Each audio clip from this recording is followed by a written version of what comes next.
Hi everyone, how are you? Really sorry that I couldn't finish last night. I was down to the last 50 pages and I thought that I could do it, but it just wasn't going to happen. Now, I think that in the last episode, so 41, which I did last night and I uploaded today, I think that there was some really valuable information in there. I think it's kind of funny how she went around to everybody and was like, "Oh, what do I say to Chris? Do I say this? Oh, is this too harsh? What should I do? Should I do this?" And then she'd like write out this little thing to everybody, like, "I really want to make this work, blah blah blah," and send it to all of her friends. Be like, "Should I text this to Chris now?" Saying nothing about the 2-page manifesto and everything else that happened. And so it was interesting, very interesting. I think that everybody should see this discovery with their own eyeballs or listen with their ear holes. And so anyway, without further ado, or without further dog do, here we are in part 42 of the Watts Discovery series, hopefully the last one. And it starts with Discovery page 2109 and the page 1914. And let's hope that it's there. And there we are, right where we left off last night. Perfect. So, as we were seeing how they kind of interlaced the 3 phones that they put through, they put Shanann, Chris's, and Nicole's phone records through. So you could kind of see what was going on with all 3 of them simultaneously. Where his head was, where her mind was, where Nicole and Christopher were. And it's interesting, and sheds a lot of light on things. So let's see. At 2300 hours, so let's see what date we were at when I ended. I ended back. Okay, so this was a big day. And this was where I just really couldn't see what this letter was saying. And I think we've seen the letter somewhere else, so I'm hoping that I can find it somewhere else and add it in later. I mean, it's something like I don't know how someone else, I don't know. Um, but it has to be a mutual respect for everyone. Something, okay, I definitely deserve an apology because of Celeste. I can suck up to something going against everything I said to our kids, but it's our daughter's life. Something, because it's like, and then it has this thing. So whoever's interjecting this says Shanann expressed hopes Watts would respond with a letter of his own. So there was that handwritten letter here. Um, it's just too blurry to read. Just like I say, really a really bad scanner they must have had. I don't know, but it's not like the manifesto that we found that was buried deep into their stuff. It was just basically okay, this is how I feel. And once again, I'm sorry, I was looking at for the date because that was found in the same thing, and that's where that weird picture was taken. That was definitely shown that it happened on Chris's phone. Um, Gosh, where is so much happened in this date here? This one date. I have to go all the way back to see. Okay, it looks like it's August 8th. So we're talking about 5 days before the unthinkable. And I know that, I get a lot of critique right now from people who are jumping in and are just seeing that, and they're thinking that, oh, I'm 100% Chris Watts supporter. No, I'm a supporter of the United States justice system and due process, and I believe that there are 3 sections here. There's who Christopher was, what Christopher was doing, who Shanann was, what her character was like, and what happened that awful night. Okay? And then that's also bifurcated in what happened that night, because I have no doubt that Christopher Watts killed Shanann Watts. Okay? Unacceptable wasn't the answer. I don't know who killed the girls. That's something else that is a different discussion. But because I am talking about what happened here and trying to find the truth does not make me somebody who is making fun of, or as the troll profile last night that came on said that, oh yeah, he was having an affair. Do I always blame women for affairs? No, not at all. But she was also having affairs. So let's get some facts out there. Let's get the truth and the facts out here. So this was 5 days before, and we ended. So he asked about the Facebook account, saying Chris is being distant. Shanann told Nicole that Chris wants to move to Brighton. Let's see. Said that she didn't want anybody to know the name nor the gender until Monday, in the Monday that she disappeared. So it was not well known that the Watts were having a boy. It was not common knowledge. It was never released. I understand that there was a Facebook video that was posted to be said on Monday, and if that was played, that's information that, we can cover later. But prior to that and how it unfolded as to the gender, we've just been over. And let's see here. So 27 hours. Sarah Nudd asked how the conversation with Watts went. Shanann replied, "Oh my God, so much better. We talked. He told me he loved me back. Still cold, but not as cold. He even kissed me before going to sleep in the basement, which is second kiss since picking him up from airport." Okay? So we also can see here that he was sleeping downstairs. That's something that is important, because when he was trying to explain what had happened to the investigators, he was not open. He was not open about the separation and impending divorce to where he needed to be. He has a problem emoting. We know that he cannot put his emotions together. And he was probably very much still in a state of shock. Now, when he said that he came to bed, he did not say that he had been sleeping in the basement because of their fighting.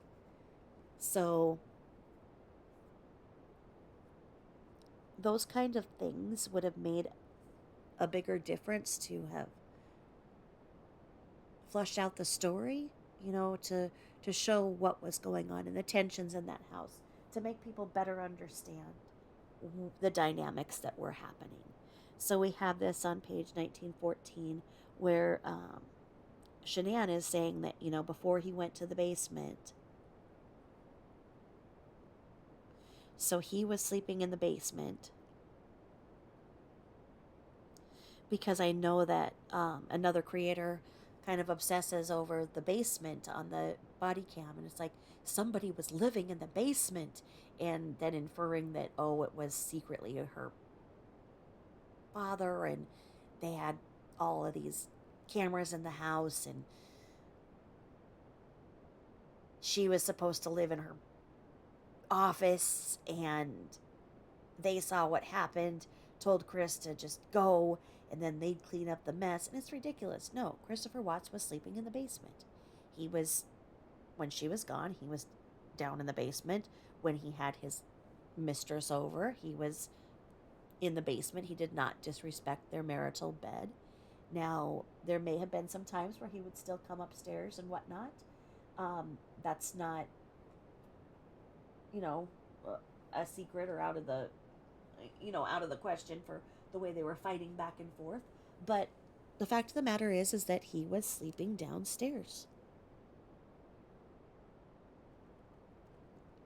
And why these things weren't made public with, well, that's because it wouldn't have sold the headlines. If it would have been that they were fighting terribly, they were separating, um,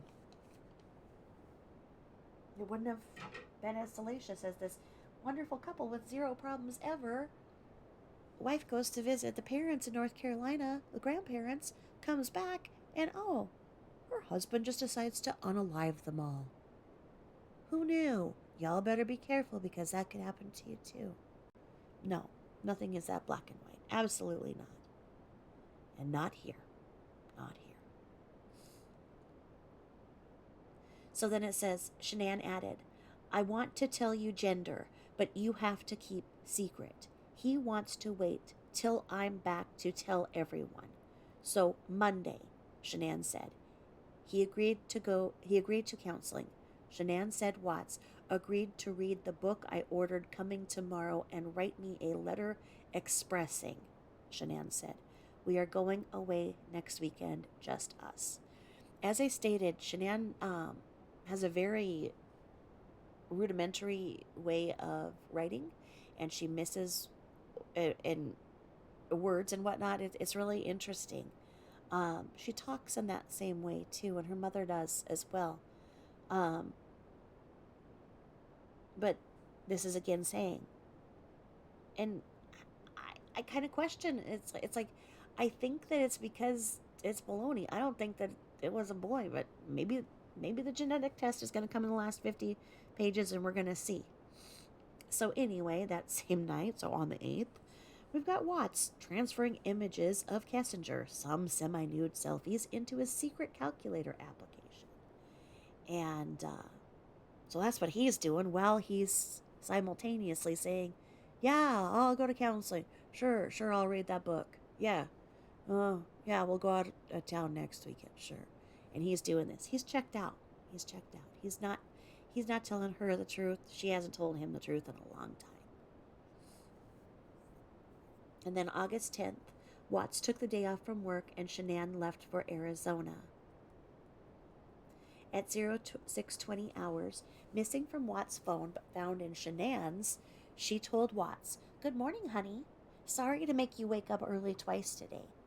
I didn't want alarm going off. We are checked in and everything. It's already a madhouse here today. Enjoy the girls. Don't forget King Soopers 10 to 11. I told Bella I was leaving for work with Nikki, and I assured her that I was always coming home. They usually don't eat right away lately. Give them lots of kisses for me. Thank you for everything last night. I miss and love you so much. I am still in shock we are having a little boy. I'm so excited and happy. I really thought it was another girl. Thank you for letting me hold you this morning. It felt good. Your letter is on the counter. Have a great time with kiddos. They truly missed you. Love you, baby. Send me pics. Okay?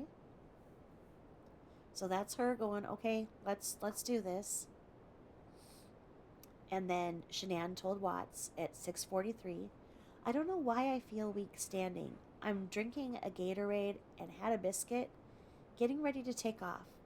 What time kids wake up? Watts speculated her weakness was from a lack of sleep. Watts told her that Bella just woke up and Celeste was still asleep. Shanann received a calendar alert regarding her flight WN 972 from Denver to Phoenix. 07:51 hours, Jeremy Lindstrom, apparently knowing the Wattses were having a boy, congratulated Watts. Little man is a lucky boy. Watts thanked Jeremy and asked what time the party was on Saturday. Jeremy said 1 p.m. Now, if it was supposed to be from Nicole to Shanann to Chris, and he wanted nobody else to know that it was a boy, if it honestly was a boy, I'll expound on that, of course, later. How does Jeremy Lindstrom know?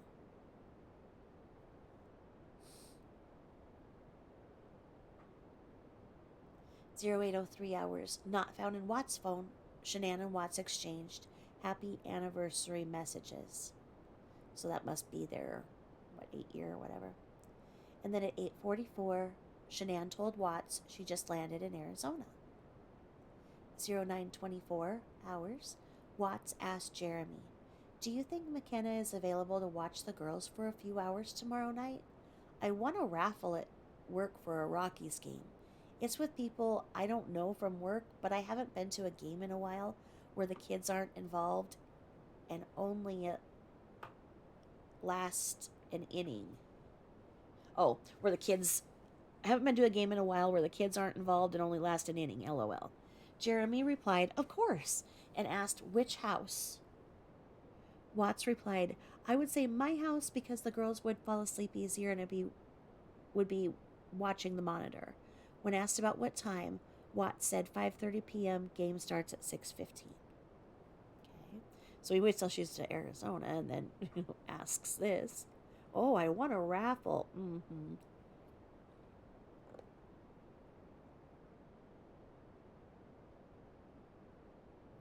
11:57 hours. Shanann sent Watts a web address for a realtor.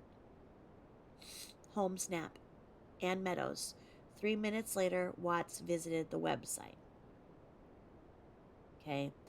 Now, this is where they had talked to North Carolina about selling the house and each going their own way. But then, when she kind of gets her way in and talks to him, and they could be looking for a cheaper house, he kind of goes along with it because I think he wanted to get the house sold. But this is where you see that they did talk about the realtor. This call to the realtor that was returned or whatever on Monday was legit because Shanann had sent this. When it becomes something so nefarious on that day that, oh yeah, he's just putting everything just for sale and whatnot. No. This was part of that bigger conversation. At 13:34 hours, so that's 1:34 in the afternoon, Watts asked McCoy what time he wanted to meet for that fire stick. By 15:05 hours, Watts told McCoy he had arrived at their meeting location. At 13:42 hours, which is 1:42, Shanann received confirmation from Amazon that the book she ordered was delivered. Minutes later, she suggested that Watts check the mail. So now whoever wrote in this is what their commentary is. It says, "For her part, Shanann was upbeat and optimistic this day for the first time in weeks. This is evidenced in her conversations with others via messages. In the weeks preceding, Shanann was heartbroken, confused, and emotionally distraught. At present, however, Shanann felt they turned a corner, that Watts was finally communicating with her and was willing to work towards fixing whatever was wrong. Shanann shared this news with many, and her friends sent happy and supportive messages. As for Watts, the book and the Amazon shipping box arrived. As for Watts, the book and the Amazon shipping box it arrived in was found in the garbage trash can during the search of the home."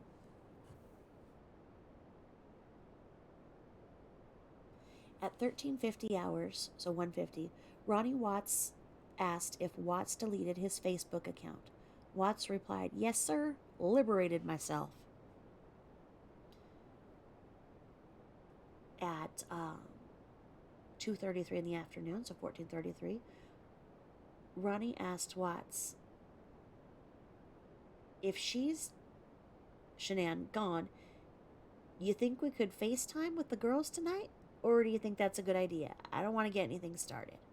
Watts replied that he feared Bella would tell Shanann. Ronnie responded, "That's what I'm afraid of. If she finds out, she would probably have a fit. Don't want to make things worse," and Watts agreed.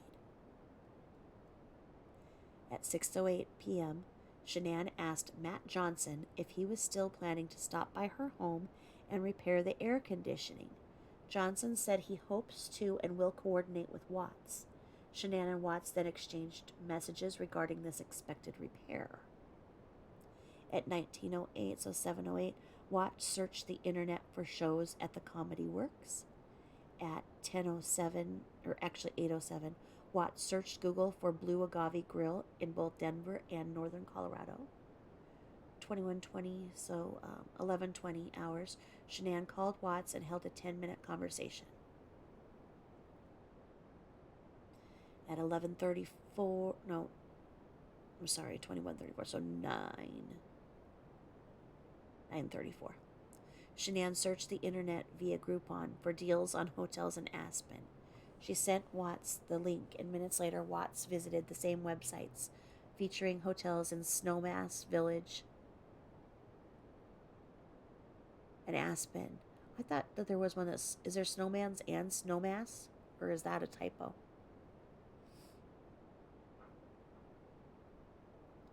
21:53, so at 9:53, Shanann asked Watts if you're up to it, can you put Bella's seat back in the Lexus? She has been begging for it. Watts said he will knock it out. At 22:57, so 10:57, Watts transferred the video of Kessinger thanking him for their trip to the Great Sand Dunes into his secret calculator application. At 11:10, Watts' phone connected with the home's wireless network. That's at, and then we're to August 11th, 2018, so we are to the Saturday before the unthinkable. At 07:02 hours, Shanann sent a message to Watts. Good morning, baby. Are the girls up? Watts replied, Good morning. They're watching cartoons in bed. Shanann described the thunderstorms the night before in Arizona. Minutes later, Shanann asked Watts, Do you want the NFL package for the fall? She next searched DirecTV for information about that sports package. Watts replied he wanted to see if the Fire Stick, a streaming flash drive, can save them from spending the money, and Shanann said, Okay, baby. So that's what they were doing, because money was tight. That makes sense.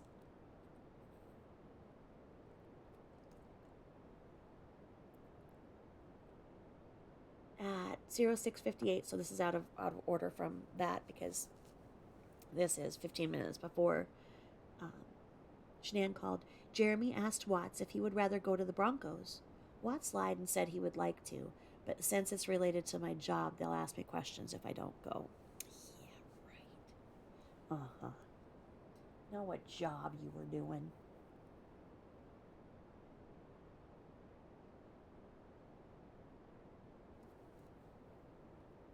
At 09:45 hours, so 9:45 in the morning, although not found in Watts's phone, Shanann asked him, Have you talked to Bella about if we have a boy? Watts said not yet and added, She said when the baby comes out, she will pretend it's a girl. Shanann indicated she was laughing and said, OMG, I love her. 11:18 hours. Watts searched Google for trails and hot springs near Aspen.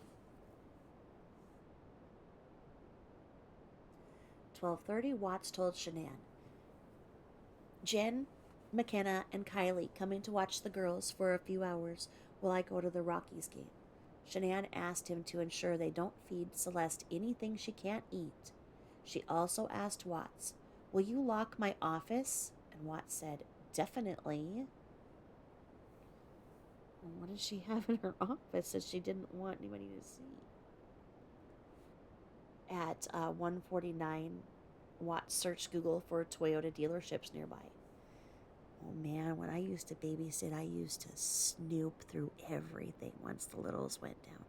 And I babysat for a lot of my teachers, so I knew exactly what kind of birth control they were all using, let me tell you that. At 09:30 hours, in anticipation for her evening with Watts, Kessinger spent 45 minutes searching Google on topics like, oh, my word. Are you all ready for this one? Okay, here we go. Who's ever making this commentary? The way they did it.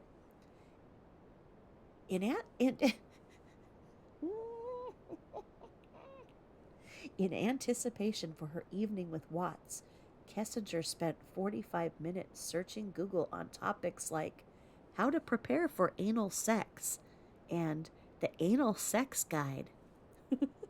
This progressed to searches at Pornhub for interracial porn videos and threesomes with double penetration.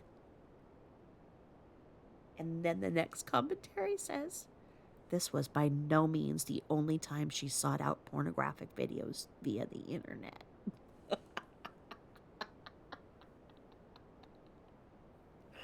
Oh, Jim, don't bring Jim into it.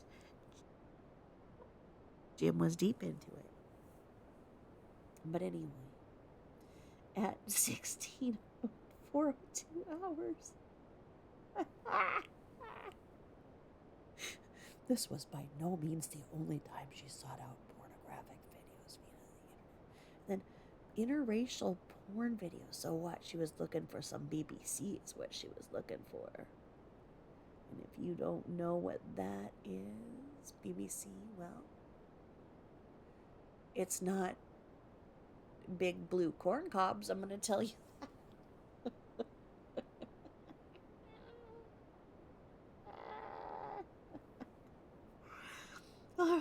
14:02 hours. Shanann asked what time Watts was leaving for the game.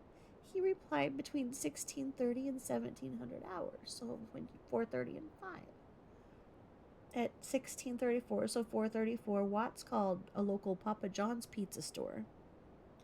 And at 17:59, so that is 5:59, Shanann asked McKenna, "Hey, love." "This is Shanann. How are the girls?" McKenna replied, "They're doing great." Cece ate 3 slices of pizza. Shanann thanked McKenna for watching the girls and asked if she needs anything, just ask. Now the commentary of whoever's doing this. Maybe it was the Timbre Clerk doing this. This might be some Timbre Clerk kind of investigating stuff because it says, in contrast, Watts never checked in with McKenna to see how the girls were doing or whether McKenna needed anything. Well, I think Chris Watts was a little bit busy. He might have been in the middle of a man witch.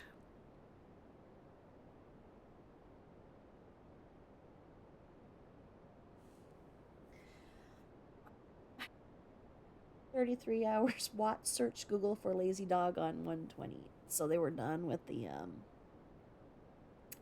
1907, Watts searched Google for restaurants near 120th Avenue to include Rusty Bucket. At 7:20 hours, Shanann asked McKenna if the girls went to bed yet. McKenna replied, "They are still awake. They are just watching TV and they said they don't want to go to bed yet." Shanann advised, "I'd put them to bed by 8. Chris showed you what to do. Make sure they go potty before they go to bed, and Celeste gets diaper." McKenna ensured this would all occur.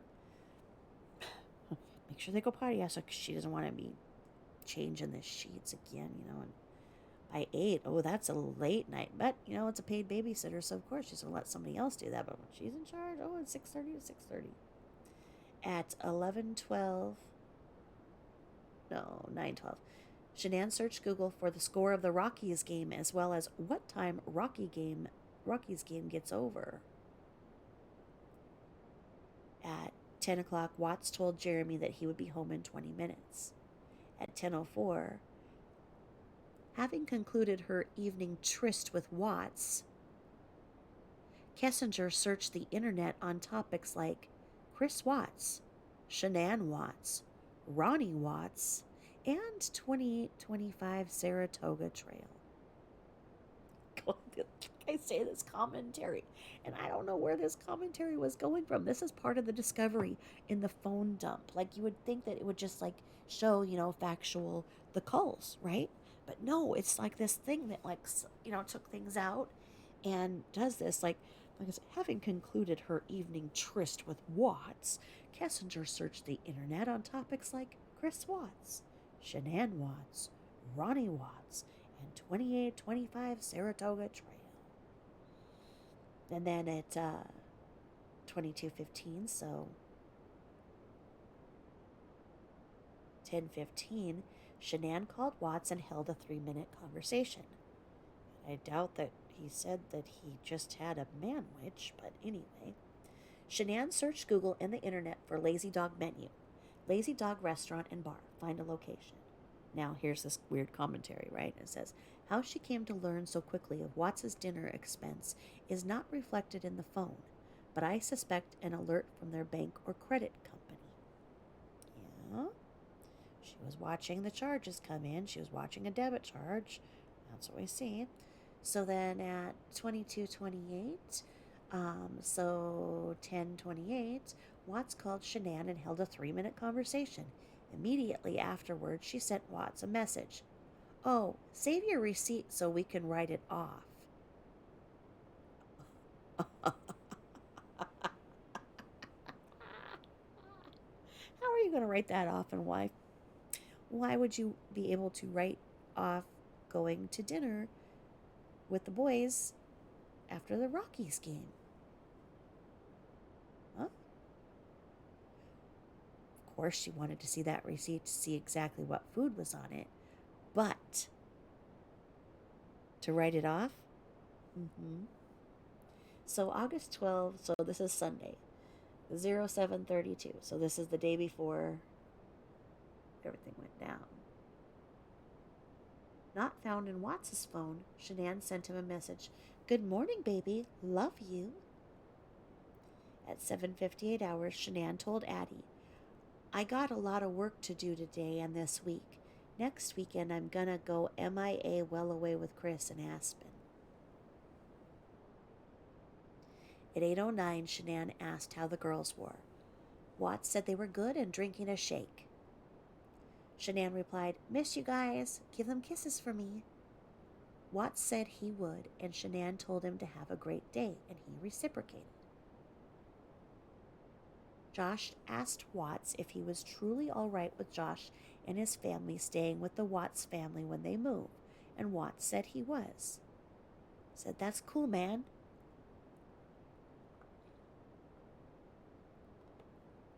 Watts went on to describe the finish of the Rockies game. It was epic. Yeah, I'm sure what you were doing was epic.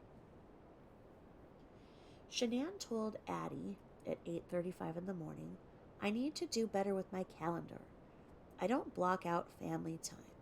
I fill in family time. He, Watts, said to me last night, it has nothing to do with business though. About the receipt.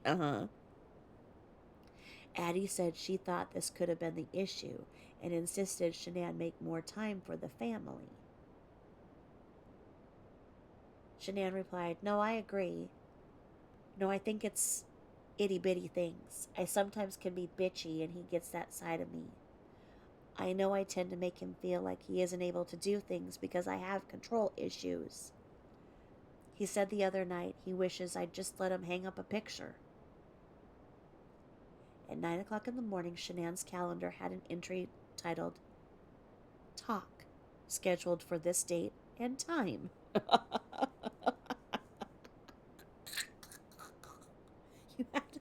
You have to schedule. You have to schedule when you're gonna talk to your husband. You have to write in there, talk. God, my husband and I talk all the time. Even in our sleep, we have like little talks.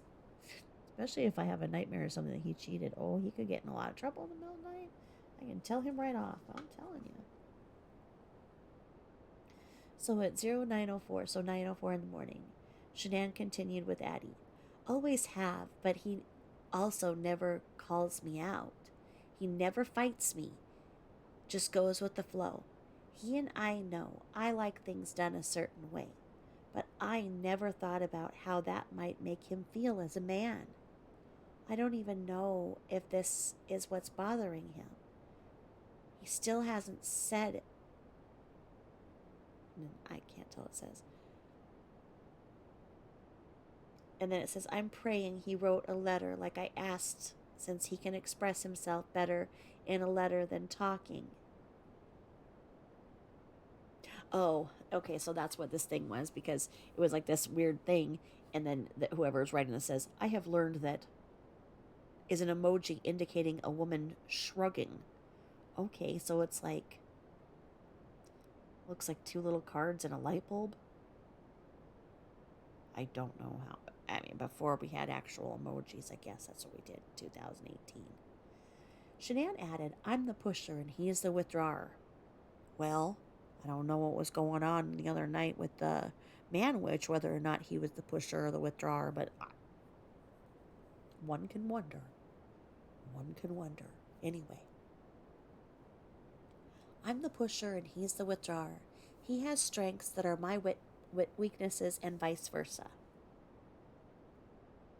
Shanann continued, the lack of communication isn't on my part. I can be better at how I communicate, but he doesn't communicate. I say things sometimes just to get him to react in any way since he doesn't react, and that's not good. It's not even all the time. 99% of the time we are perfectly fine, and we have never ever fought. Literally over anything serious. I have fought with him over stupid shit, like not doing something I asked in a timely manner. Okay, ma'am, that frickin' manifesto from hell that you gave him. Yeah, he didn't respond. He's just like, okay. Did all that bottling of emotions just erupt one day? I don't know. Shanann said, I did belittle him without realizing it with his parents. Told him he needed to find his balls and protect his family. Woman shrugging emoji. Shanann said Watts is submissive when his parents are involved. Addie said that is Watts' disposition and added, he would kill for you. Shanann told him in a letter, I would for him and there has to be mutual respect. I did respect his parents enough to deal with them. His mom just didn't and went alone with me, jabs at me. It's not fair. I mean, fuck, I agreed to spend 5 weeks with both parents and that's hell for me. But I did it for him and kids. Okay, you're at a freaking retreat for your... Okay. It's all about her. All about her. They're at this retreat. They're out of town. They're at this retreat for the product to learn how to sell it, but she didn't care about it because she wasn't actually selling it. She was buying it. She was buying it to place in levels that she didn't actually earn, but she had everybody thinking that she did because nobody questioned her. So that's why she didn't care about what was going on in these little things and whatnot. But to continually take the focus off of other people out of town on little getaways from themselves to sit there and be all about her marriage, how could this person do that and not feel bad? Is this what people do? Oh, then here we go. More excuses. And also, I love how she put in there that was hell for her. 5 weeks with both parents was hell for her. Oh, but I thought that, she was so close with the parents, right? Well, that doesn't come from her mouth because even Chris will say that, she can't talk to her mom. Her mom jacks her up. She doesn't get along with her mom. Okay? All of this BS that they were this wonderful, loving family is not true. There is no truth to so much of this, and it's crazy how nobody really knew Shanann Watts. I don't even know that she knew herself. Several different people knew several different things about her, but nobody truly knew everything about her. And it comes down here and it says, Shanann continued, he was never close to anyone but his dad. I, being the family person, tried bringing them closer and it backfired. I need to feel like he will stand up for us faced with difficult situations. That's where he flaws or weakness. Like I say, how can you stand talking this much about yourself? Shanann told Addie, "My weakness is I have an Italian temper that can't hold back when pissed. I'm a fixer and I want to talk this out, and he just wants to work it all out in his head. I've been acting kind of normal. Morning, baby, love you, etc. But not overdoing it. Overdoing it is what we do. We are so affectionate, can't stop touching each other, etc. Not just the sex, just the touch."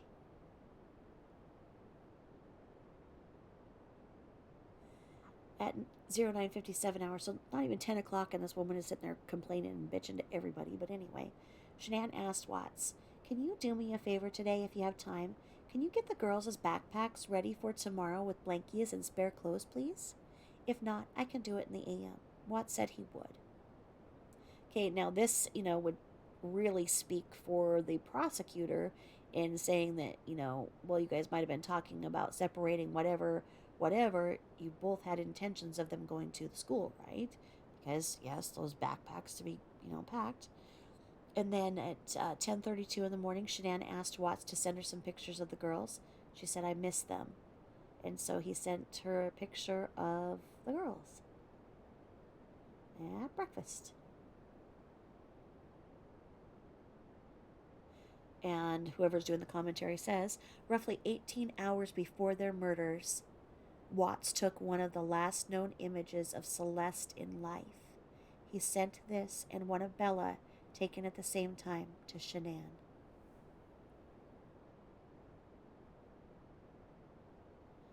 And then at 10:45 in the morning, Watts searched Google for Mount Kalima.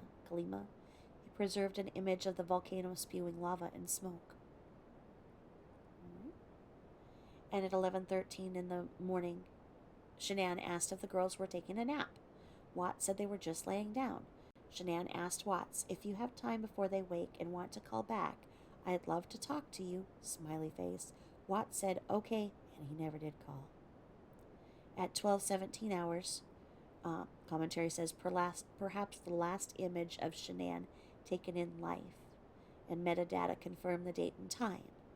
And there she is, kind of outside, sitting there smiling.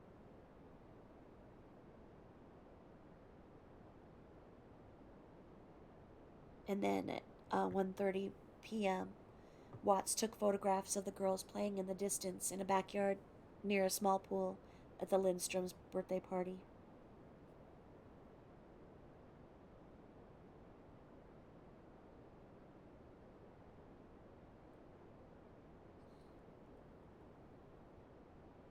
At 1:46, Ronnie asked Watts if the girls were doing well, and Watts said yes, and Ronnie responded, "Okay, we love you guys."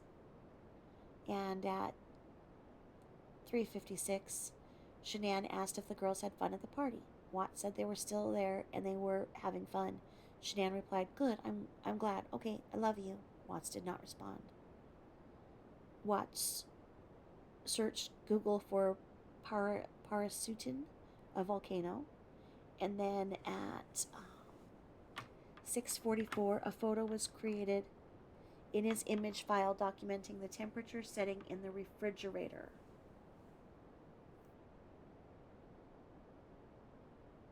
Why? Why would you do that?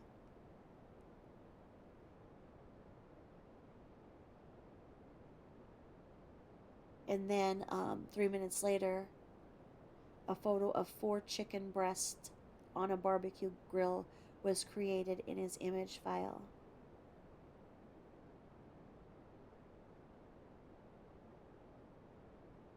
At 5:06, Watts told Cody Roberts' coworker, "I will have the whip checks for the Survey 619. I'm gonna go straight out there from my house in the morning. I will look at that 319 as well and run the 1129 if you want to." And at 5:07, Watts called Sandy Rusick and held a nearly 12-minute conversation. At 5:20, Roberts replied, "I was going to head out there first thing tomorrow to check out the 319. Did Troy talk to you about what I found out there Friday afternoon?" Watts answered, "Yep, I was standing right next to him. LOL. I was giving him a fire stick to look at I can go out there, though. No sense in both of us going out there, lol. And then at 5:26, Watts searched Google for the Dead Sea Scrolls.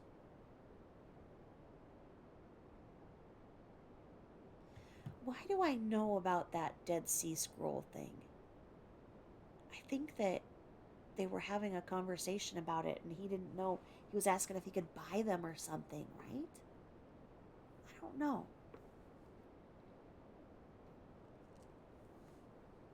I don't know if that was in one of the documentaries or what. And then at 6:09, Roberts responded, "All right, sounds good, man. I appreciate it. I think I still have a couple conies left out there. I can let you know in the morning, and let me know if you find anything else out at the 319. If not, we may pressure test that BP line and see if it's leaking underground." And at 7:46 hours, Shanann said, "Hey honey, kids in bed?" and asked for pictures. Watts replied, "Bella just back in bed." Shanann noted, "They must be exhausted." Watts resent the images from earlier in the day at the dinner table. He added this image taken later in the day at the birthday party, the last known photograph of Bella in life.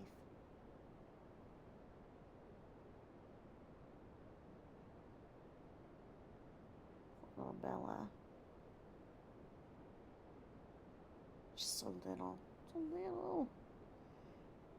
Just those girls just kills me. They're just so innocent. They did not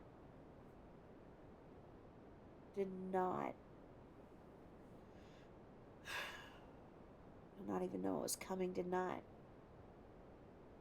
just feel so bad for them. 7:54 hours. Shanann told Watts the power went out during dinner with Cindy and Addie before the airport. She sent a photograph of the darkened restaurant. She commented on the photographs he just sent. "Great job on Bella's hair." Watts replied, "That sucks." "Yeah, she cooperated," Shanann explained. "Really bad dust storm, rain, thunder, and lightning." Shanann said Cindy bought their dinner. Shanann concluded, praying it doesn't cancel flight. Addie's flight was canceled this morning. At 8:20, Shanann called Watts and held a 1-minute conversation, revealing how their talk went. Immediately after this call, she told Watts, "Sorry I bothered you. Just wanted to talk to you."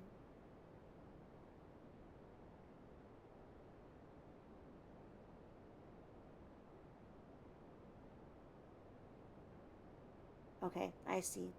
So the way that it was is it's like, because it says here, but it says Shanann called Watts and held a 9-minute conversation. And then the commenter says, revealing how their talk went immediately after this call, she told Watts, "Sorry I bothered you. I just wanted to talk to you." So in other words, it didn't go well. He acted like he was bothered. And at 8:31, Shanann told Addie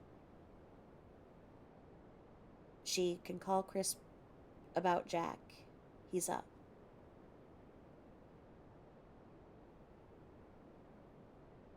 Who's Jack? What's that about? She can call Chris about Jack. He's up. 8:33, Shanann told Watts, "Thank you for taking good care of the kids this weekend so I can learn and work. I appreciate it." 8:45, Watts returned a missed call to Addie and held a 16-minute conversation. Moments later, he told Shanann, "You're welcome, and I just talked to Addie." In their follow-up messages, it is clear Watts offered Addie mechanical advice on a car. Oh, okay. At 9:09, Shanann asked Watts, "What kind of vegetables do you want with dinner tomorrow?" Watts replied, "Green beans." Shanann said she would buy them tomorrow at Costco along with other items. Shanann soon told Watts that she was ready to come home. She said, "I'm ready for bed."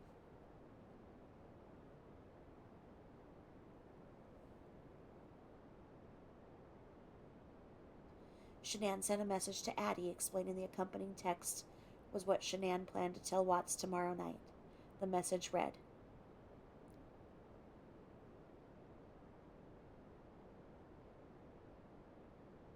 "Can you please tell me something? Because just like you, I'm in my head. I try to fix things and make things better, and this is making me crazy. I know that you need time. I want to give you what you're asking and respect your space. I need some time. This place that I'm in my head, is not a good place. It's not healthy for me or Nico. I need you to help me to help you. I need you to give just a little bit of what I did or didn't do, so I'm not going crazy in my head to figure it out. I know I can't fix this by myself, that we are going to have to work together."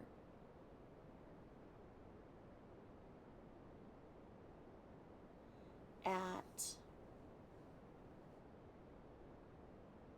9:29, Shanann made an unanswered call to Watts. At 9:44, Shanann told Watts, "Tried calling you to give you an update. Was starting to board, and they announced that our crew isn't here yet, and it's going to be a minimum of an hour before they're here." At 9:45, Shanann received a calendar alert. Flight WN 6149 from Phoenix to Denver. At 11:21 hours, Watts finally replied, "Holy crap, sorry, I passed out on the couch. That's gonna be late." Now, August 13th, 2018, at 00:51. So, it says that Shanann's phone connected with the Wi-Fi provided by Southwest Airlines. So that means that her plane landed in Denver at 51 minutes after midnight. At 1:25, Shanann told Cassie they had landed. This is the last outgoing communication found on Shanann's phone. At 1:48 in the morning, Watts' phone logged the Vivint alert of Shanann's entry into their home. So the alarm in their home showed that the front door was open. There's also a company doorbell cam, so this is going to tell it in a second. It says at that same moment, the Vivint video monitor captured Shanann as she walked up to the home and entered. Utoft was captured backing out of the driveway. Okay? This is of paramount importance because there's another creator or two or three that say that she never made it home, there's no proof that she was dropped off, that her plane never landed, etc., etc. It very much landed. She very much went into her house.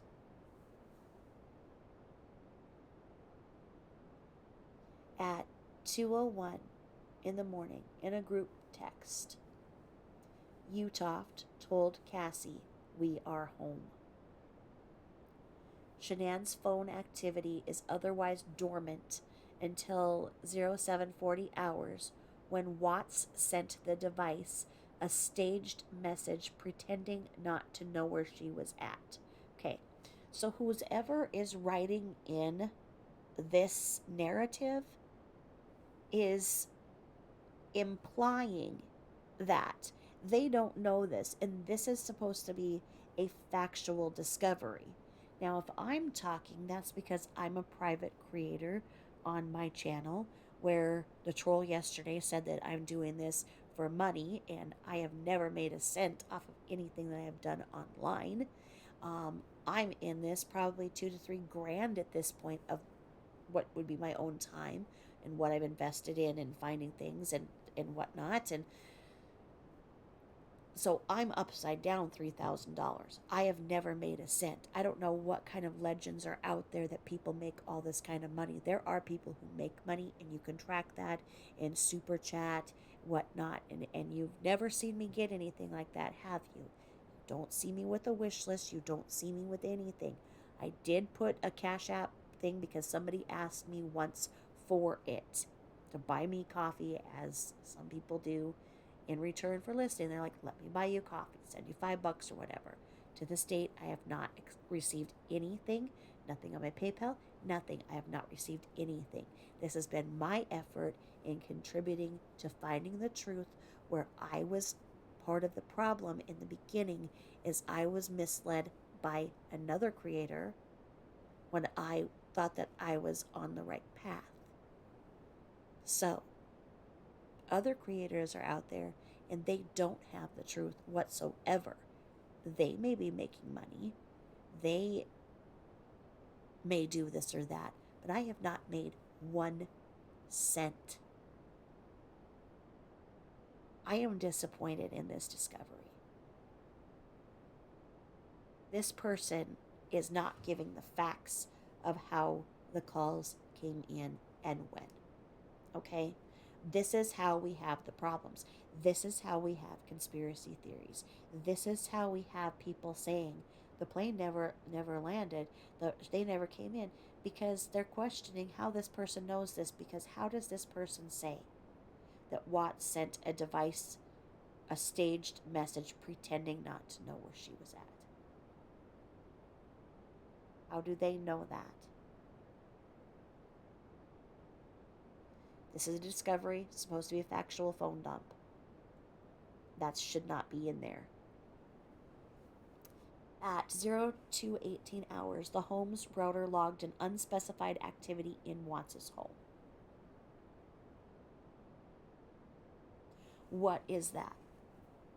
What is an unspecified activity in Watts' phone?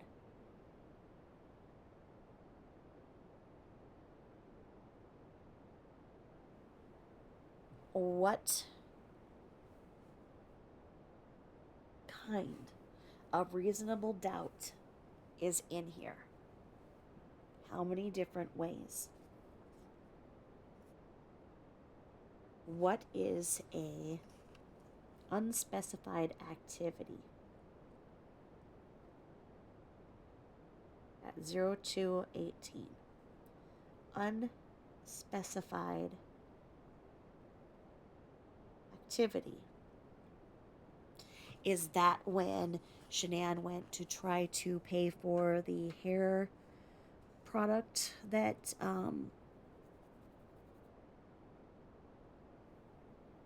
sounds like the French painter who would paint a Monet, that her money didn't go through? Is that what the unspecified activity is in the router, or what is that? And then we have 05:48 hours, and it says Watts left the home with the bodies of his family piled in the back seat of his truck. Okay, so can one come in and argue and say that this goes from his admission as to that that's what he did? And does he say that he staged the phone call? So they put this in there. How does a phone data review have this kind of commentary? Now, from 6:29 to 6:30, Watts made 3 unanswered calls to Roberts. 6:31, Watts sent a message asking Roberts, "Where are you at?" 6:32, Roberts replied, "I just got fuel in Kersey."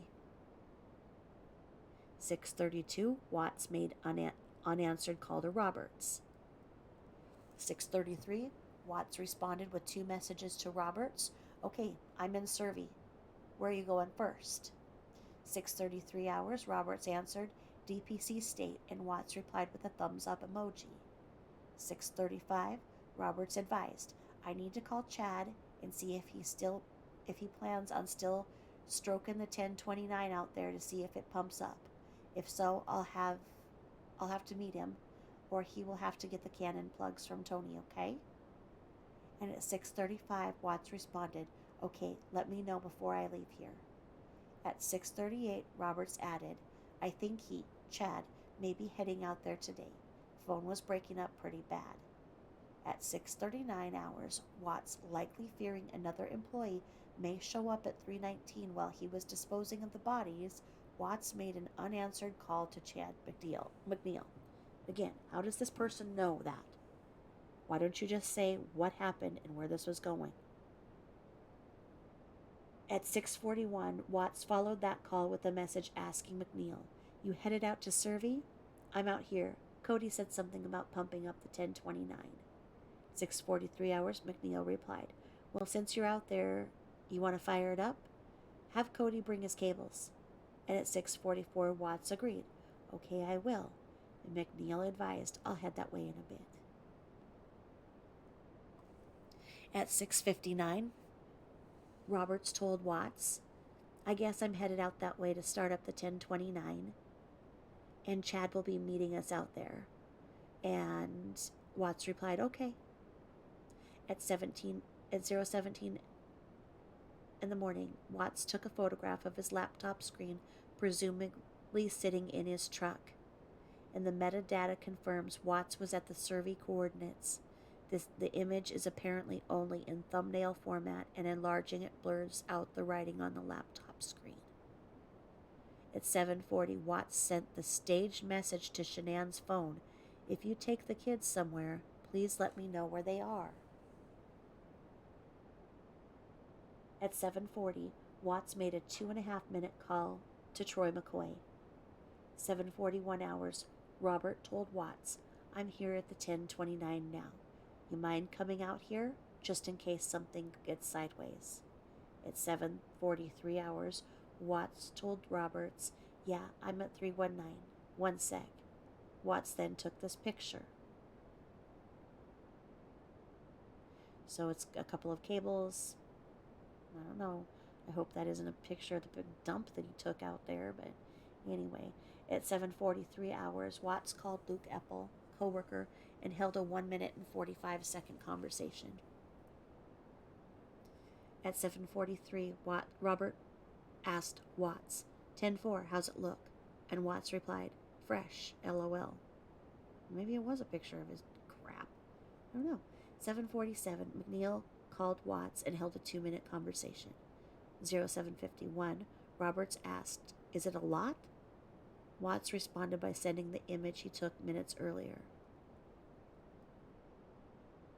7:55, Roberts asked, want me to bring some Gator? We can try and pressure test the line too if you want. And Watts replied, I got it handled, thanks though. At 8:25 hours, Watts made a staged 23-second call to Shanann's phone. At 8:26 hours, Watts searched the internet for the Primrose School of Erie at Vista Ridge. Seconds later, he called the school and held a 1-minute conversation. During this call, Watts told staff that his daughters would not be attending school there any longer. We know that, and he asked if they were there, and he told them to put on the wait list, said that him and Shanann were divorcing. Okay, let's get the whole story there, buddy. At 9:05, Shanann's phone had an appointment reminder scheduled for this time, her medical appointment.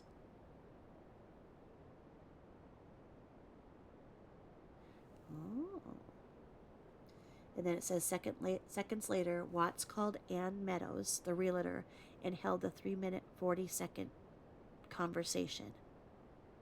At 10:06, Centura Health Physician Group Women's Health in Erie called Shanann's phone and left a message.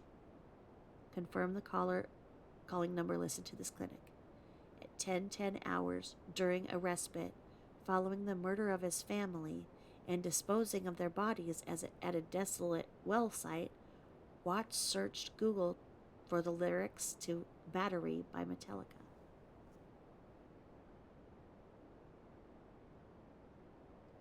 Okay, so now here we are with the lyrics to Battery.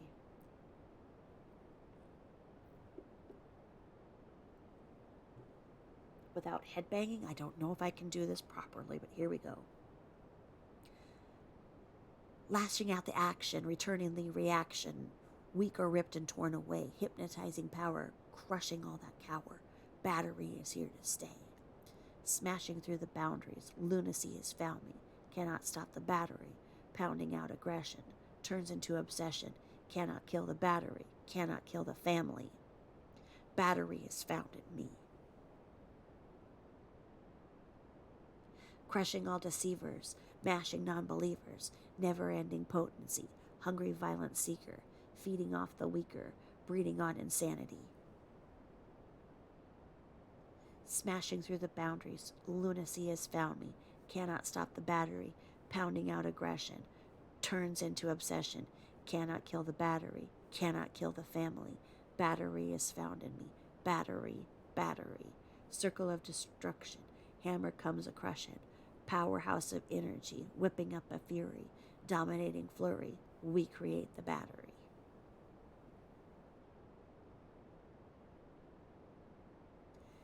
Smashing through the boundaries, lunacy has found me, cannot stop the battery, pounding out aggression, turns into obsession, cannot kill the battery, cannot kill the family. Battery is found in me, battery. Now, who's ever commenting says, Watts has proven a keen interest in song lyrics. He is no doubt familiar with this song's lyrics. He attended the Metallica concert held in Denver on June 7, 2017. I recognized the photographs he took at the concert and stored in his phone on that date. I was there. And then at 10:28, Sandra Rusick, Shanann's mother, asked Watts, Is Shanann okay? Watts made an unanswered call to Rusick. She called him back and held a 1-minute conversation. 10:33 hours to 10:41 hours. Watts searched the internet for hotels in Aspen. Now that's weird. Why would he still be doing that? If, indeed, he knows that they have been disappeared. At 10:42, Watts called. Oh, because he was looking to cancel, that's why. Watts called the Westin Snowmass Resort and held a nearly 2-minute conversation. So yeah, he was probably canceling that. And then at 10:44, Sandy called Watts briefly. At 10:45, Watts searched the internet for Groupon to include the company's contact information. Oh, probably because he wanted to cancel. So he probably called the hotel and they said you need to get a hold of Groupon because from what I remember when I used to do Groupon, you'd have to pay for it right away and that comes right out of your account. And so he would have had to have said something like, not coming to Aspen. There's been a little snafu. So, then it says at 10:51, Watts called Sandy and held a 1-minute, 12-second conversation. At 12:16 hours, Josh Rosenberg asked Watts, Hey bro, Cassie asked me if I've heard from Shanann today. I guess her and Nikki can't get a hold of her. Have you heard from her today? And then at 12:16, Watts took 2 photographs of sunflowers in an open prairie.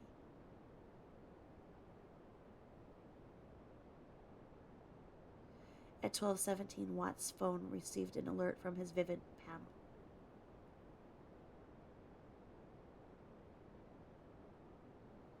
At 12:18 hours, in response, Watts called Nicole Utoft and held a 1-minute conversation. Okay, because that's what happened when she opened up the door and it wouldn't go for the chain. Now, I believe that she did that at 9 in the morning as well, but this one did so maybe this is where they did the garage. I don't know if that's the garage one or the front door, but either way they set something off at 12:17. At 12:21 hours, Watts told Josh, I just talked to Nikki. Shanann went to a friend's house with the kids today. I haven't heard from her since. I will keep you updated though. Josh replied the girls were worried. Watts responded, I know. I just saw Nikki on the doorbell camera. Okay. this is another point of intention. There is a creator who continues to say that Nicole said that Chris said that Shanann was going to go and spend the day with her other girls, a play date with her girls, her other girls, something, okay, implying that Shanann had two girls other than her two girls for a total of four. There is nothing in anything that I have seen ever that would go towards that being truth. I know that in the beginning, I absolutely listened to that creator and thought, whoa, you're right, and she has these kids and she has that, because that other creator indicated that, there was this time gap and all of this. And it's like, now that I've really seen that, from the end of high school, Shanann was with her first husband, Leonard King. I don't really see when she could have been hatching children. There are rumors out there that her former employer and her had children that then he adopted. I think that if there was a possibility of her having two other children in the area where she would go and get the girls to play with, I think that with her missing, that would have been something that would have definitely came out, that would have been like, okay, well, she goes here and not a lot of people know this, but this is what she does, and the girls get together with their half sisters.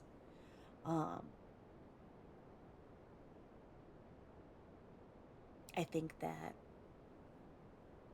through this discovery, I have really, really grown as a creator to see the timelines and how things fit together, and how important it is to not just exist on fodder. Now, arguably, existing on fodder gets you a lot more views and obviously money. I don't want to be a part of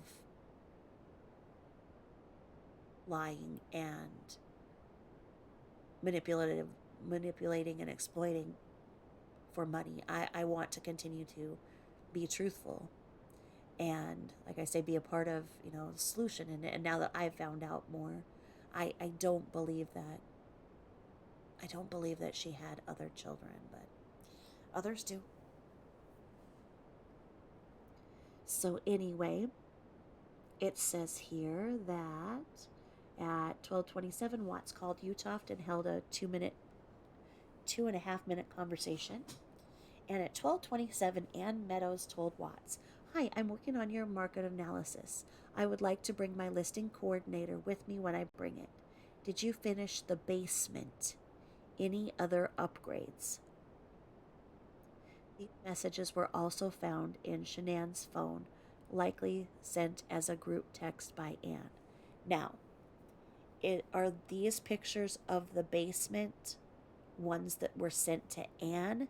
Because when they first contacted Ann, when they were in North Carolina for this, or Shanann was in, I don't know, because there were pictures taken of the basement, and we were going, why is that? We, as in me, myself, and I, and Boo, was that just showing that no, the basement isn't finished, or this is what the basement looks like, or this is what we've done with it, what we haven't done with it?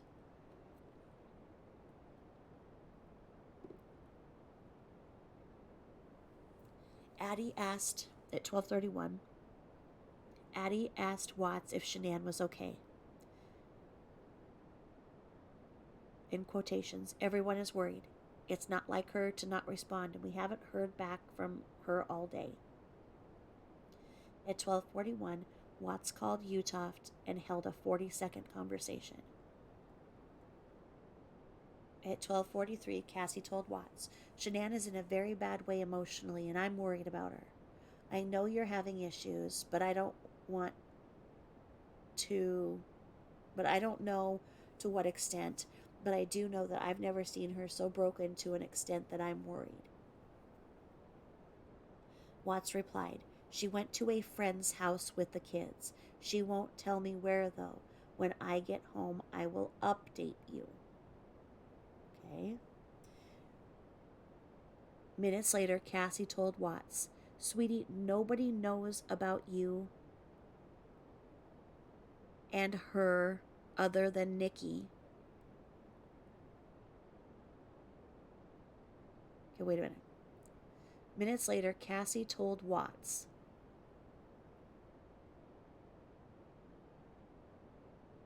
Hold on.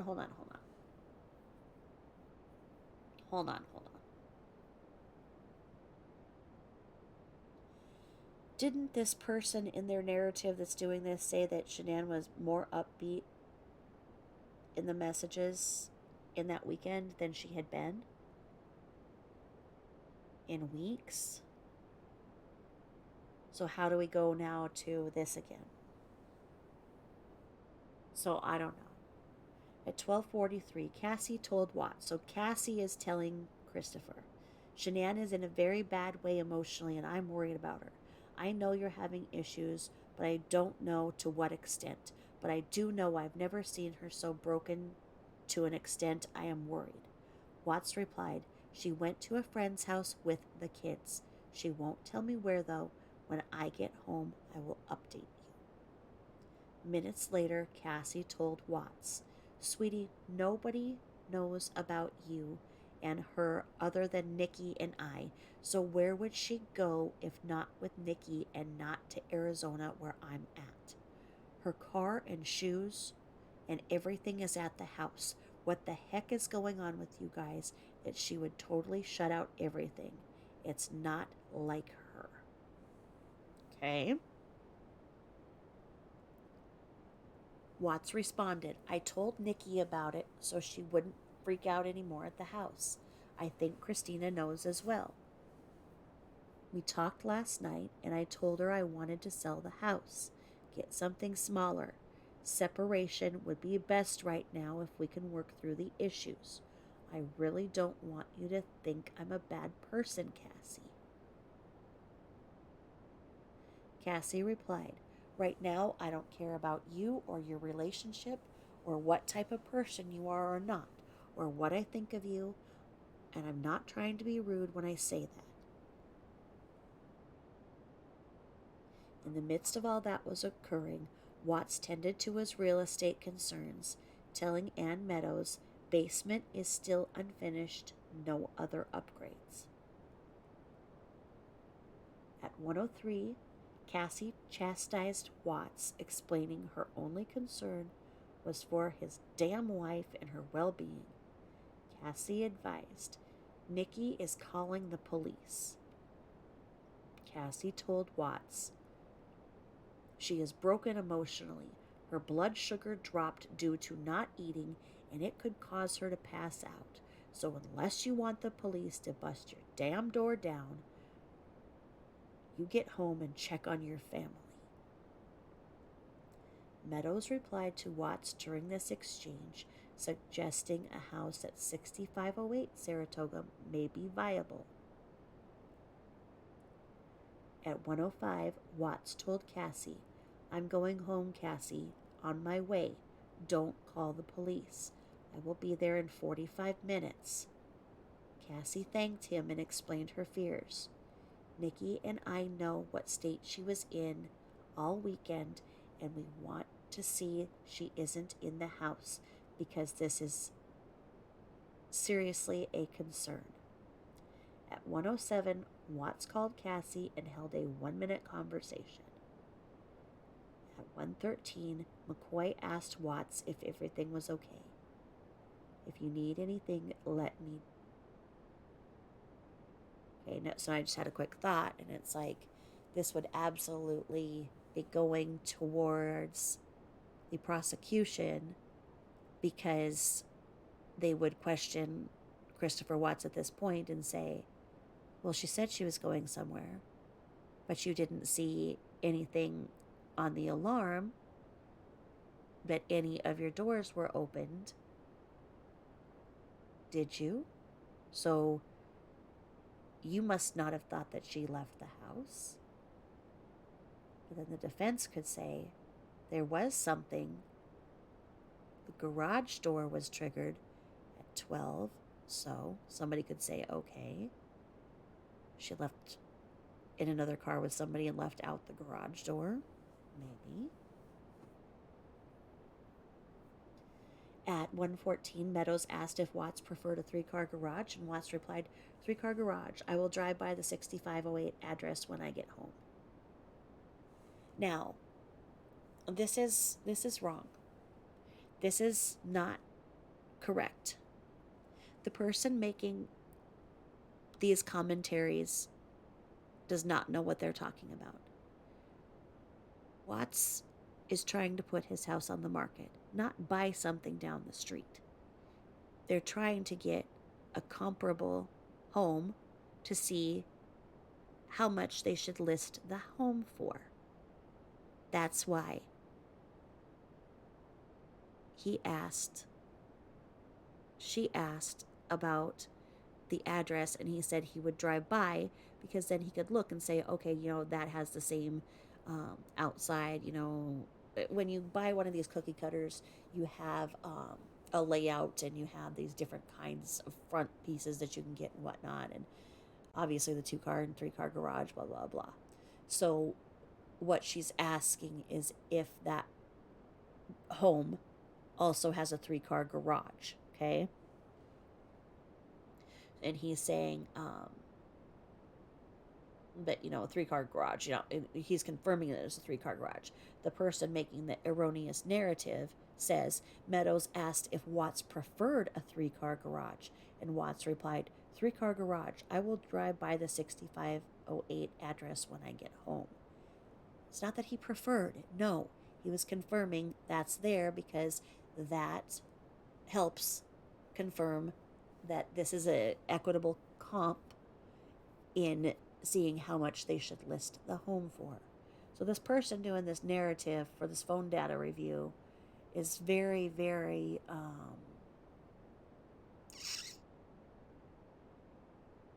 they're not doing their job objectively.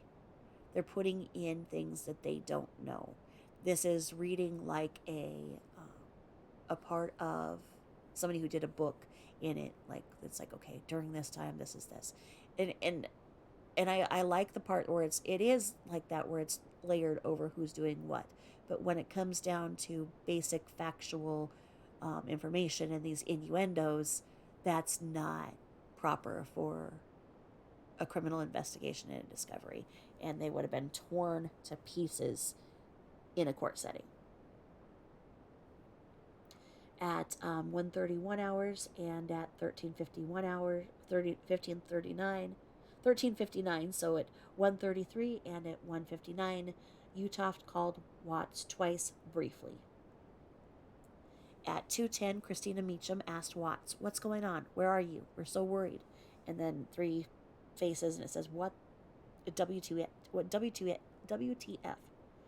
At 2:11 hours, Watts sent another staged message to Shanann's phone. Where are you? Again, how do they know it's staged?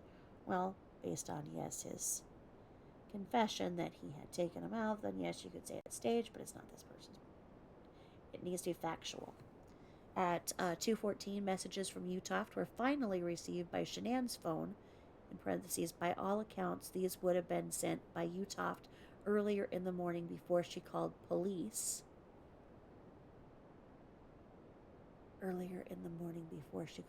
So which time? At 9 or at 1? You know the answer, don't you? Because you said in the morning. This person commenting knows. It says they included. And it says here. So these are the things that Nicole left. And it said, I just wanted to see if you're okay. I know you were hurting a lot last night. Hope you're okay. And then let me know how your appointment goes. And then it says, I've been to your house. You won't open your door. Your alarm is set. Your shoes are sitting inside. Your car is home. I'm so very concerned about you right now. I need you to text me or call me and just tell me okay. If you don't want to talk to nobody, you don't want to be around nobody, I get it, it's fine, but I need to know you're okay. A group text was created between Cassie, Christina Meacham, Utoft, Addie, and Shanann's phone. The group sent assorted messages of growing concern for Shanann. At 2:26, Watts told Christina, "The police are here. Call you when I know."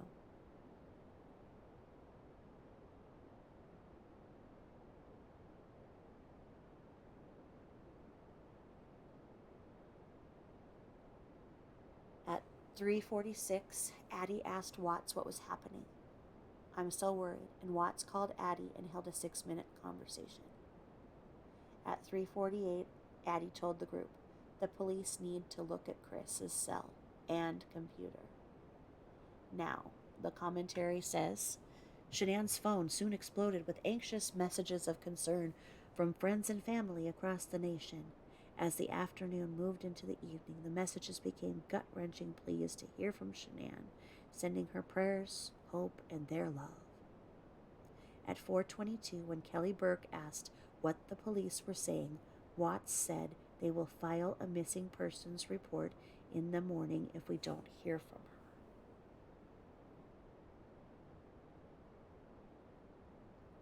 her. At 4:26, Burke asked Watts if Shanann was awake when he left for work. Watts lied and said, "I talked to her early this morning between 4 and 5 a.m. I think she went back to sleep afterwards. She was still here when I left.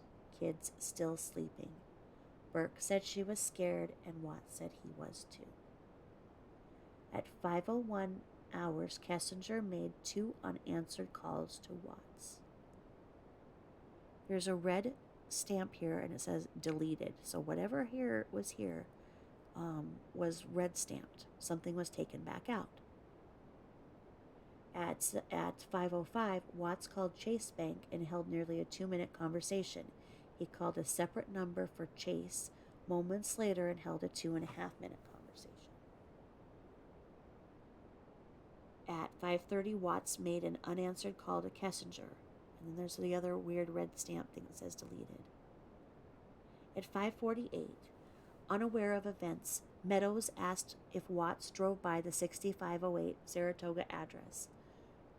Completely aware of events, Watts still replied, "Just did. Yep, that's the exact model." At 1800, which would be at 6 o'clock p.m., following suggested by many, Watts searched Google for hospitals near his home. In less than 4 minutes, Watts called Good Samaritan Medical Center in Lafayette, St. Anthony North Health Campus in Longmont, United Hospital, and UC Broomfield. The average duration of these calls was 40 seconds. The longest was 69 seconds. Out of curiosity, I called St. Anthony's. Without identifying myself, I asked if a Rollo Tomasi was a patient. It took 2 minutes to get my answer. I suspect Watts merely called each hospital to create a trail of concocted concern and never actually spoke with anyone. Like I say, who is this person inferring all of this?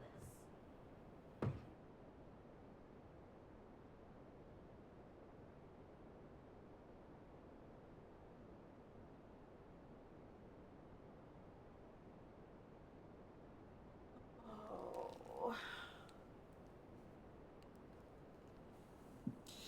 I have to get some marshmallows. I need something to munch on. Colored marshmallows. Green, orange, the ones. They're a little bit stale. They're not soft. Alright.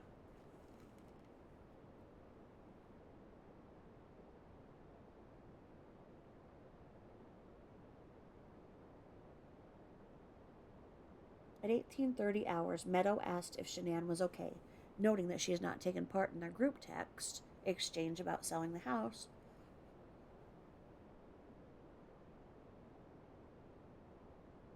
Watts replied, She hasn't been around all day. It's very odd.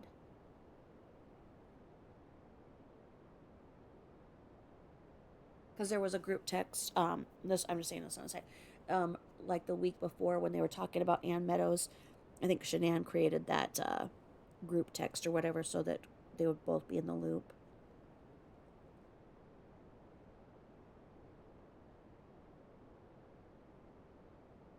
At 6:52, Watts told Samantha Pasley, aka Sam, "I'm praying so hard. I'm sick to my stomach.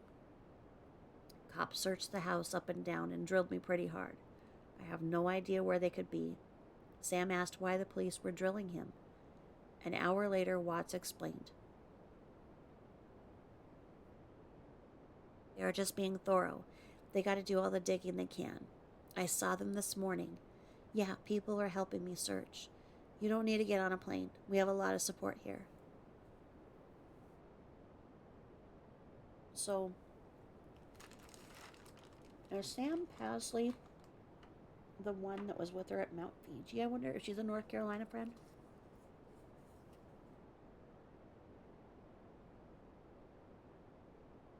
Just wondering.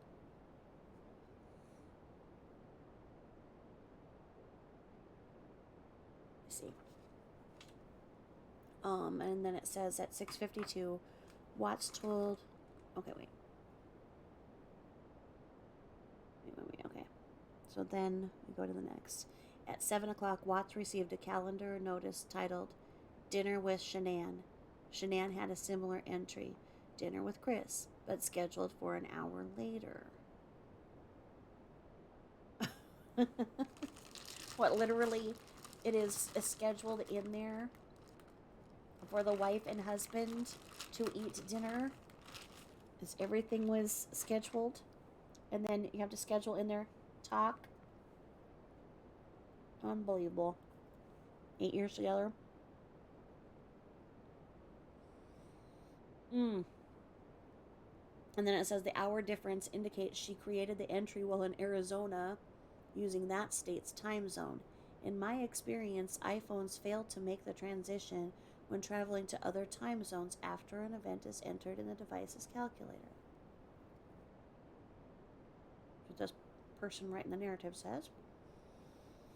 And then at 21:12, so 9:12, it says a line at the Frederick Police Department called Watts and held a 6-minute conversation. And at 11:09, it says Kessinger called Watts and held a 51-minute conversation. See, he could talk to her, and he really had never had that with Shanann. With the girls, everything else was 3 minutes.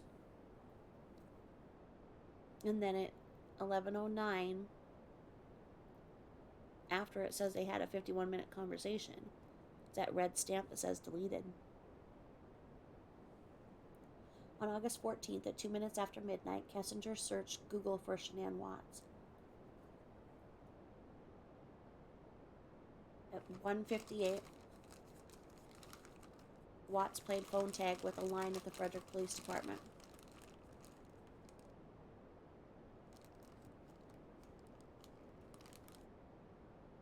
At 2:07 in the morning, Watts made an unanswered call to Kessinger. She called him back seconds later, and they held a 10-minute conversation. Maybe when she found out about the pregnancy. And now, at 04:58, so 4:58 in the morning, Sandy called Watts and held a 4-minute conversation.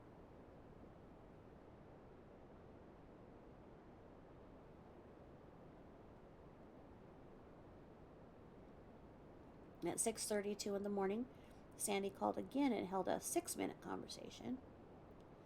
7:26 in the morning, Watts perpetuated his fallacy, telling Sam, "I'm hoping she's with someone I don't know about because I've exhausted all the people I know of. I'm optimistic we will reunite again. People have been stopping by from time to time."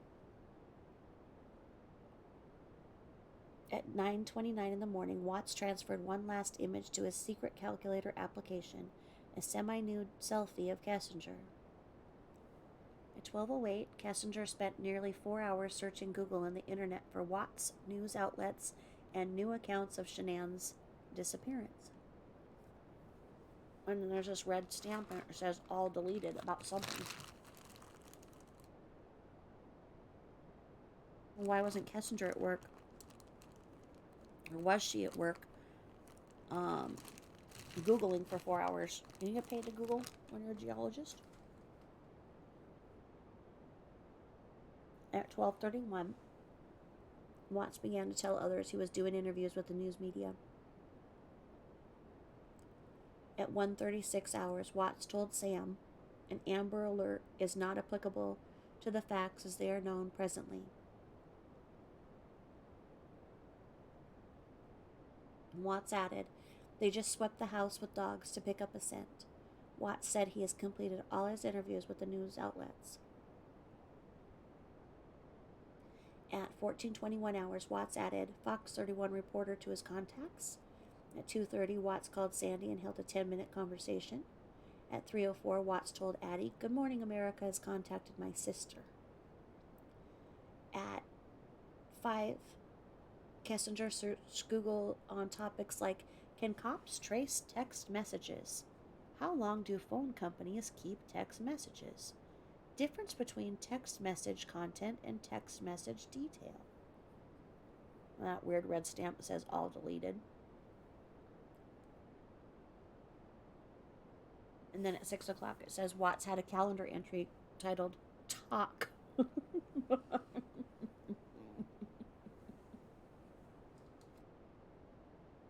Talk. So what, Shanann must have put these things in the calendar and then they were gonna pop up for Chris, and so they were supposed to stop everything. Dinner. Talk. Oh my god. Schedule it. Come on. And people expect you to take this seriously. She could, people think she's so social and doing all this stuff. And she couldn't even talk to her own husband. Come on.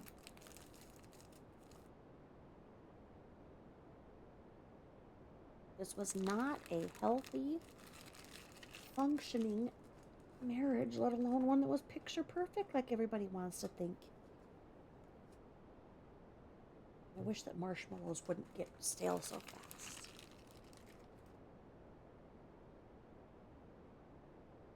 Okay. So, Watts had a calendar entry entitled Talk, scheduled to begin at this time. And then at 6:21 hours, Kessinger searched the internet for news accounts of this incident and Shanann's name. And it has that weird red stamp, says all deleted. And then it says these searches were conducted frequently by Kessinger throughout the next several days. She deleted every one afterwards. Oh, it's a weird red thing where it says deleted in red. Is that where it was deleted? And it was reanimated by this person who's doing this? Oh. And then at 6:26, Watts told Nick Thayer that he was leaving now, stopping for gas, and I'll be there. Watts had earlier agreed to spend the night at the Thayers. At 6:42, Watts returned a missed call from the Frederick Police Department. And it says, as a result of that call, Watts turned around and drove to the police department where he held an interview with the FBI spanning from 7 o'clock to 11:06. So 4 hours with the FBI. At 6:59 hours, after a brief call to the Thayers, Nick advised they would drive to the police department and wait for Watts to finish.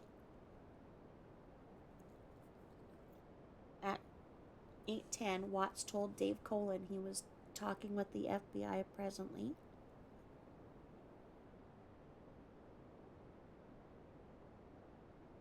And at 8:42, Nick told Watts, hey man, we're sitting outside thinking of you. I'm talking to an investigator friend and she recommends maybe not talking without a lawyer. I know this text might get there too late. Oh my god. Why did he not listen to his friend?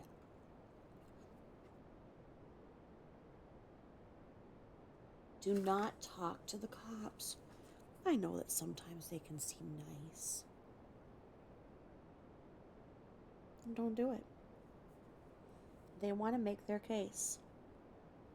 If you don't tell them anything, they have to work to make their case. So, Nick told Watts to get a lawyer, and he did not. What Nick told him could have changed this whole thing. And yes, if he's guilty of whatever he's guilty of, he would still be where he's at, right? But if he wasn't guilty, we would know. There would be more of the story and more of the understanding. Nick Thayer is a good friend. Even if you did something, don't. Even if you didn't do anything, don't. Just get a frickin' lawyer and let them objectively speak for you. They know the law. They know that when investigators are trying to exhaust you,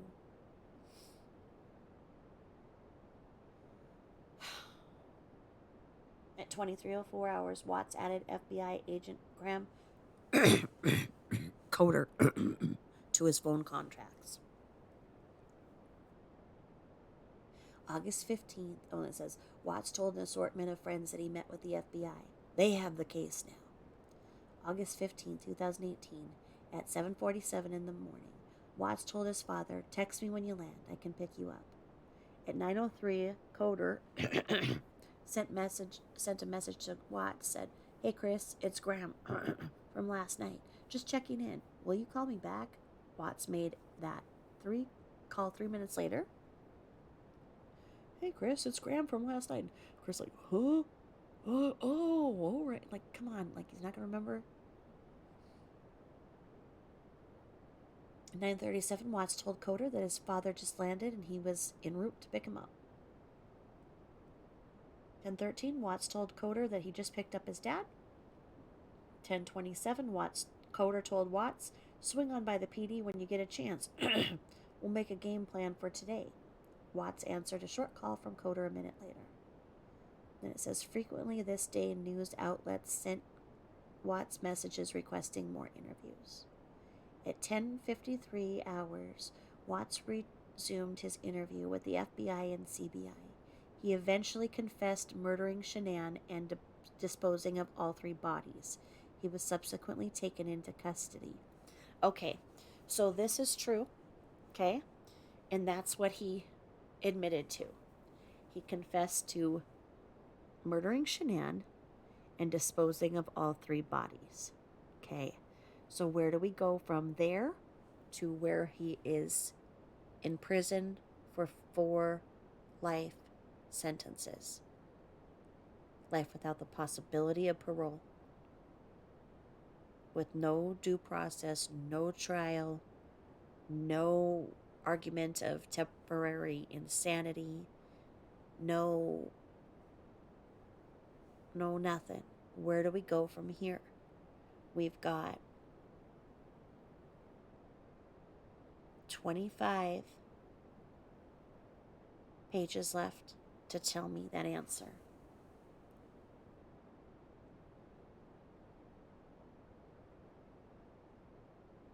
On August 16th, 2018, at 12:39 hours, Michael Fesperman sent a message to Watts. Who's Michael Fesperman? Says, I don't think you will see this, but I hope you find peace in your struggles, and I pray that you will find God and have mercy on your soul. Okay. So, hold on. It's important that Nick Thayer said he talked to one of his friends who's an investigator and said, you may not want to do this, without a lawyer. That's his investigator friend. His investigator friend, I'm supposing he's inferring that that investigator is in law enforcement. And even law enforcement says to get an attorney. There are several people in law enforcement that will tell you that. They'll say, don't answer anything. And if you ever see a law enforcement officer accused of anything, they are lawyered up. They know. They know. And it'll be like breaking bro code because you're like, what are you doing? You're not talking. They know. Every single one of them knows that if it was them, they'd be getting an attorney. There's just too many. There are ways to be guilty and not end up in prison for life without the possibility of parole. There are affirmative defenses. There was a possibility, and there still is the possibility, of him being guilty by reason of mental insanity. I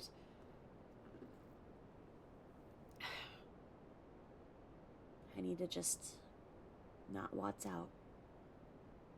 I'm in the end here. I just don't understand how it got here. So, it says, as news broke of his confession and arrest, Shanann's phone received desperate messages from her friends and loved ones, like Addie. It says, need you here. I want you to know you are literally my right hand. I can't do this without you. August 19th of 2018, Kessinger searched the internet on topics related to Amber Fry, in brackets, the mistress of Scott Peterson. He murdered his wife and unborn child. End of bracket. Her searches included Frey's book deal, her net worth, and in parentheses or quotations, did people hate Amber Frey? Well, Amber Frey was giving massages similar to the Tamburglar for money, and didn't come across as very sympathetic. So I don't know if people... Oh, this is the end of the review? There you go. Okay, 50 pages of that, and it has this chart here. It has the identifier of Apple, blah, blah, blah, so it shows the zip files, the installed applications. I'm going through I'm gonna go through my husband's phone and see if I can find that freaking secret calculator. I would be like, do you ever add numbers on your phone? Do you have anything? Do you have a calculator app? You'll know how that turns out, because if you never hear from me again, that means I'll be in prison myself. Because if I find that on his phone,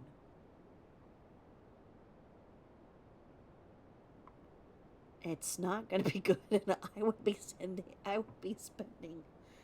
my life in prison without the possibility of parole. Let me tell you that. Now, let's see here. So it's showing all of these apps. MyFitnessPal. Okay, a lot of people have hooked up on MyFitnessPal.com. And let me tell you, so from high school, this one chick started doing the MyFitnessPal, losing weight, right? She had an affair with this guy. Well, then she thought she was all kinds of hot and pretty. She still wasn't. She was blah, right? Well, anyway, because she thought she was all kinds of hot and stuff, this guy from our high school got out of the military. He was kicked out for, being an idiot, but whatever. His ego was still that he was, amazing. So then he comes back to town, and the chick who just had the affair on her husband on MyFitnessPal, she was all ready to be the mistress of somebody. She starts talking to the guy that just came back in town behind her husband's back, as does her best friend.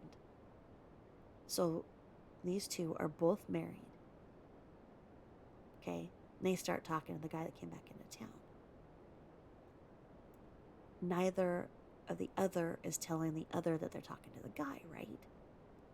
The guy says, basically, whichever one of you leaves your husband can marry me.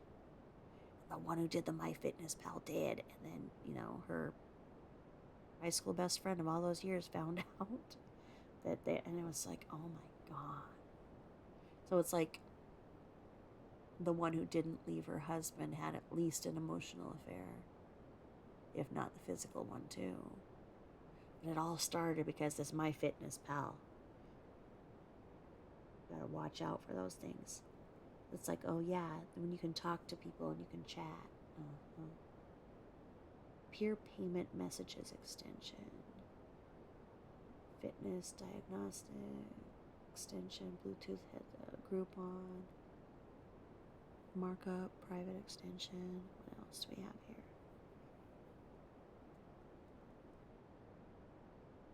here? Okay. Calculator free.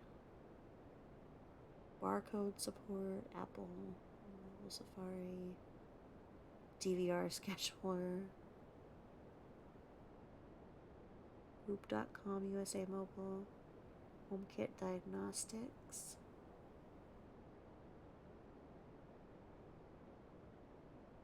New subscriber.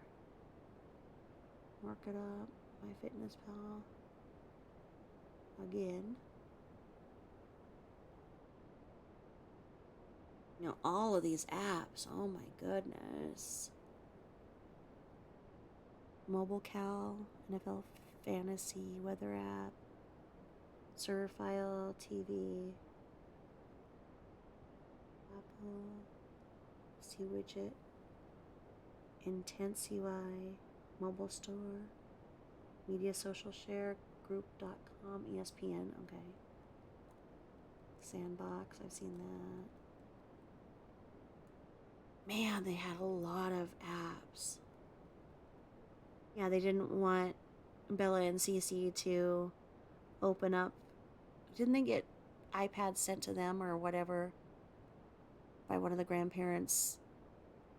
And Shanann wouldn't let them even open them because she didn't want them to become addicted to their phones and electronics. And here she was, absolutely hooked on them, as was he. I mean, they were both not paying attention to each other. You have to put it in your calendar to talk. Dinner. No, they had Venmo. Maybe that was because of the MLM, because Venmo's kind of a newer thing, I thought. So in 2018 it would have been very new, but Nike Run Club.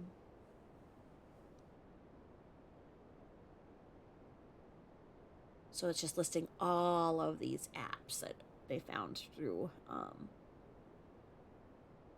phone. And of course they're sideways, so I have to, cross my eyes and look. Oh my goodness. Oh, and then Southwest. Push image service. Diagnostic server.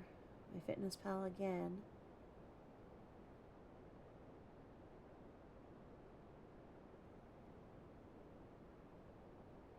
Wow. Print Center, SeatGeek, Game Center, Passbook, Twitter.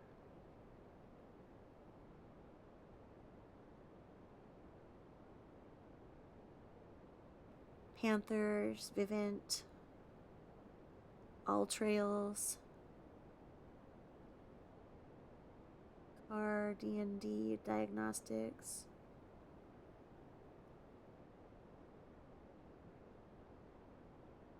FLM Sticker Pack, Calendar Spotlight, Airdrop, Maps, Game Center,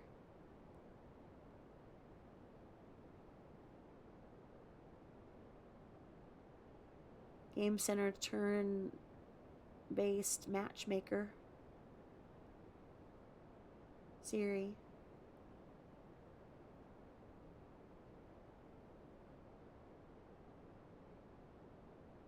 man. Tons of apps between the three of them.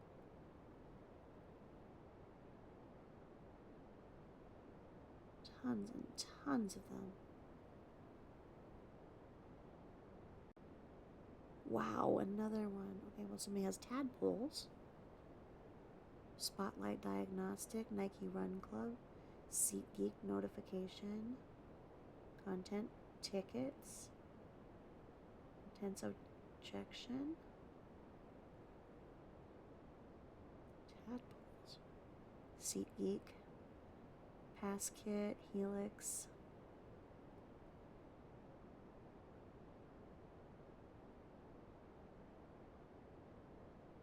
Passbook, Sedekin.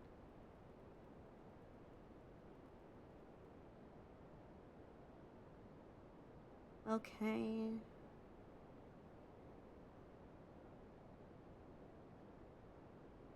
Huh.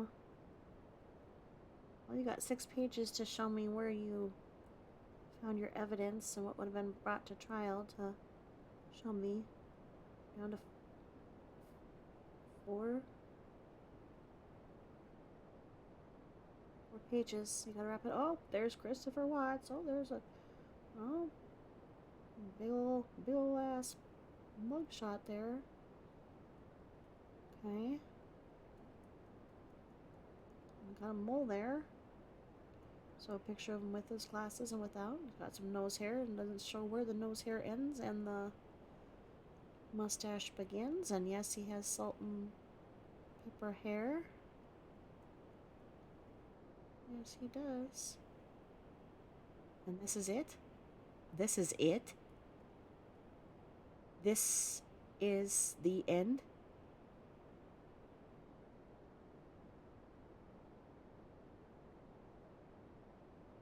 This is the end. This is the end. What? That's all they had? That's all the investigation? This is what they had?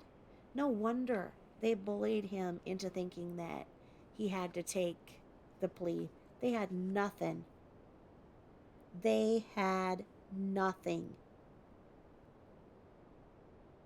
What? Wow.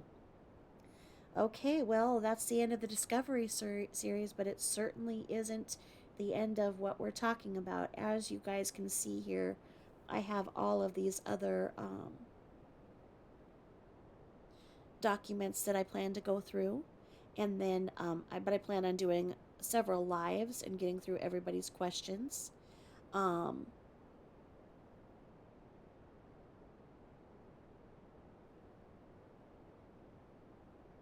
in shock. This is it? That was the end of all of the what?